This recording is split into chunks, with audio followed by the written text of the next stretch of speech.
Roha railway क्रॉसिंगवरील railway उड्डाण पुलाचे काम संथ गतीने, प्रवासी हैराण.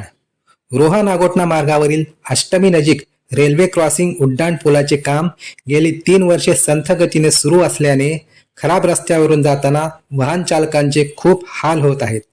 पावसाळा तोंडावर आला असूनही रस्त्याची नीट दुरुस्ती झाली नाही. 2023 मध्ये सुनील तटकरेंच्या प्रयत्नातून उड्डाण पुलासाठी 65 कोटी रुपये निधी मंजूर झाला. एका वर्षात हे काम पूर्ण होणार होते, मात्र ठेकेदाराने मध्येच काम सोडले. त्यानंतर दुसऱ्या ठेकेदाराने काम घेऊन 2 वर्षे उलटली तरीही उड्डाणपुलाचे काम पूर्ण झाले नाही.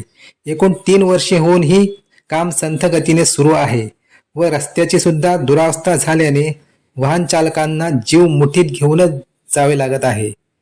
येथे खूप मोठे अपघात सुद्धा झाले आहेत. त्यामुळे हे उड्डाणपुलाचे काम पूर्ण करण्यात व रस्ता दुरुस्ती करण्यात प्रशासन अपयशी ठरल्याचे चित्र पाहावयास मिळत आहे. अशाच नवनवीन बातम्या व व्हिडिओ पाहण्यासाठी आमच्या दीप दर्पण चॅनलला लाईक आणि सबस्क्राईब करा. धन्यवाद.